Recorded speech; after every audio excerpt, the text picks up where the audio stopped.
बिस्मिल्लाहिर्रहमानिर्रहीम, अस्सलाम वालेकुम। Welcome back to kitchen classic.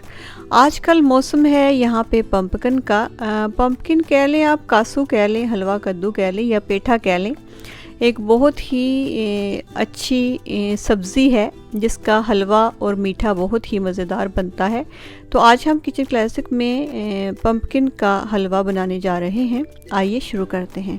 ये पम्पकिन है मेरे पास, ये देख रहे हैं आप, काफ़ी बड़ा है, तस्वीर में शायद छोटा नज़र आ रहा हो।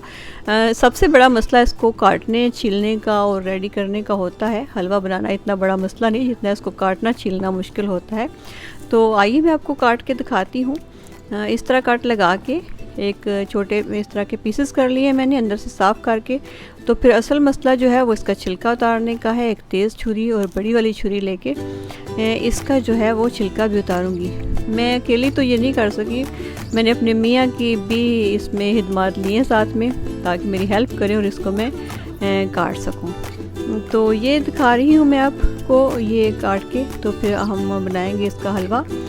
इसका हलवा जो है वो ना सिर्फ खाने में बहुत ही मज़ेदार होता है, बल्कि बहुत एक अच्छे और एनर्जेटिक किस्म की स्वीट बनती है, जो कि बहुत ही यूज़फुल है आपके लिए। ख़ास मौसम ही इसका होता है हमारे यहाँ आजकल। ये बहुत हेलोवीन के मौका पर और थैंक्सगिविंग के मौका पर हर तरफ आपको पम्पकिन पड़े हुए नज़र आते हैं। तो मैंने सोचा कि चलो आज पम्पकिन का हलवा बनाती हूँ, आपको भी दिखाती हूँ और घर वाले भी इंजॉय करेंगे। मैं मिलाद का प्रोग्राम करूँगी तो उसमें भी मैं इंशाल्लाह पम्पकिन का हलवा जो है वो पेश करूँगी।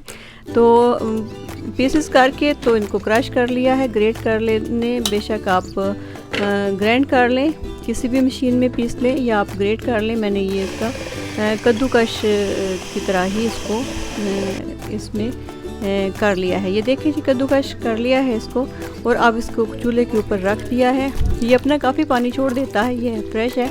और इसमें मैं कोई 2 लीटर जो है दूध शामिल कर रही हूँ। ये देख रहे हैं। दूध शामिल करने के बाद इसको मैं ढक के पकाऊंगी। ये अपना पानी भी छोड़ेगा। इलायची के 2 छोटे चम्मच डाल दिए हैं इलायची पाउडर के, और अब इसको पकने के लिए छोड़ दिया है। ढक के पकाऊंगी, ये इसी दूध में अच्छी तरह से गल जाएगा।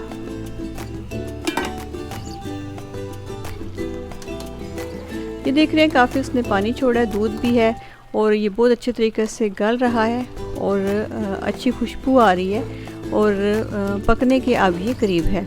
अब दूसरी तरफ मैं इसमें जो चीनी शामिल करनी है वो मैं चीनी इस तरह से शामिल नहीं करूँगी, क्योंकि ये हलवा वैसे भी नरम सा बनता है और अगर मैं चीनी शामिल कर दूँगी तो उसका पानी जो है वो खुश्क होने में नहीं आएगा।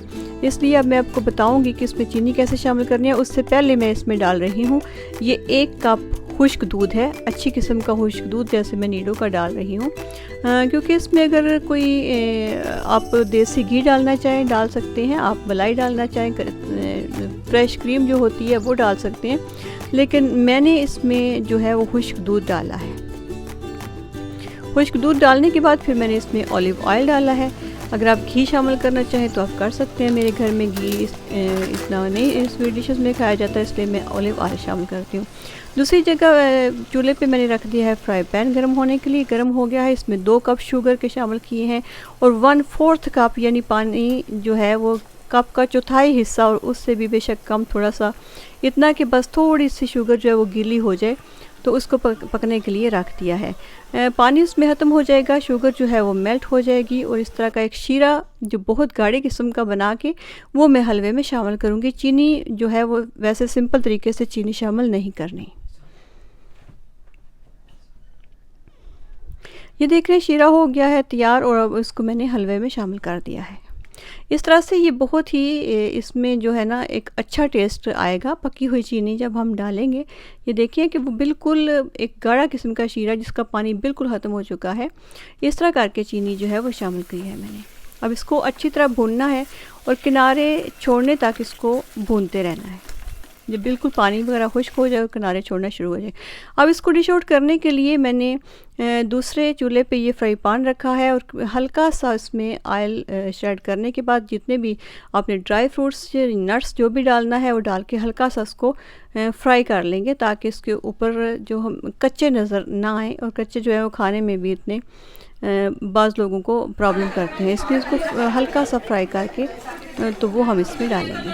अब इसको मैं करूँगी, ये हो चुकी हैं फ्राई, और हलवा जो है उसको मैं करूँगी डिश आउट और आपको इसको जो फाइनल लुक है वो दिखाऊँगी। ये देख लीजिए हलवा हो चुका है बिल्कुल तैयार, किनारे छोड़ चुका है और बहुत ही ज़बरदस्त किस्म का, रंग भी बहुत खूबसूरत है और खुशबू भी बड़ी ज़बरदस्त आ रही है। ये देख ली डिश आउट कर लिया है, उसके ऊपर जो भी नट्स आपके पास अवेलेबल हैं आप डालना चाहती हैं आप डालें और इसको गर्मा गर्म पेश करें। इंशाल्लाह बहुत ज़्यादा तारीफ़ पाने वाले हैं। हेल्दी किस्म का हलवा है तैयार। मुझे दीजिए इजाज़त।